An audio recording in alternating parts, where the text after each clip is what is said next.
गोदान पेन्सन खान्थिखौ बोखारनानै गोजाम पेन्सन खान्थि खालामनो बाक्सा जिल्लायावबो गोख्रों दाबि।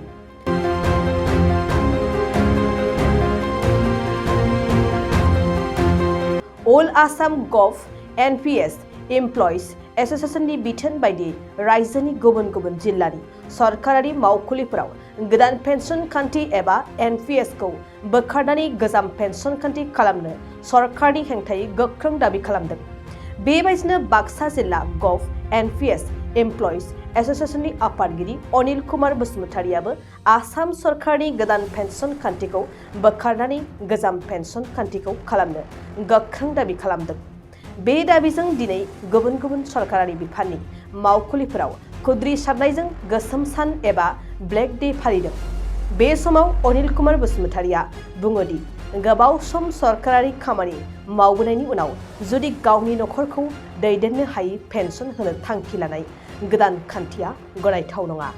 बिथाङा बुंबावदों, सरकारा थगायनानै दोननायनि बियो मोनसे गोदान पेन्सन खान्थिसो आरो एनपिएसखौ बोखारनानै अपिएस खालामनो गोख्रों दाबि खालामदों।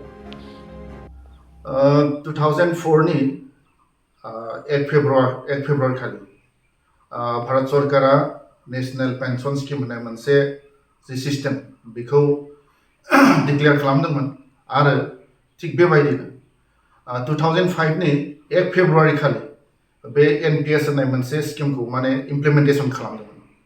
थिग बिदिनो नैबे एनपिएसनि हेंथायै दिनै जि भयाबताखौ नुनानै जि गिख्रंथाव मोनसे कन्डिसनखौ नुनानै जों दिनै गासै आसामनि एनपिएसनि साख्रि आवलाफोरा दिनै बिनि सायाव जों बिथा खालामनानै दिनै गोसोम डे एबा ब्लेक डे हिसाबै जों बेखौ फालिदों।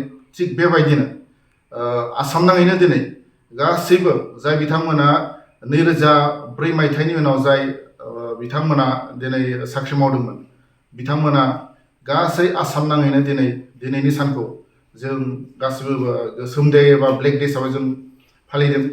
बे फालिनायनि गुबै जाहोनानो जाहैबाय जोंनि नैबे जि एनपिएस बे एनपिएसनि जि गिथावथाव बे गिथाव महरखौ जों दिनै हमनो हाजोब्बाय। बिनि थाखायनो बे जों एनपिएसनि सिस्टेमनि गेजेरजों जोंनि जिउखौ जों दिनै दैदेननो हाया।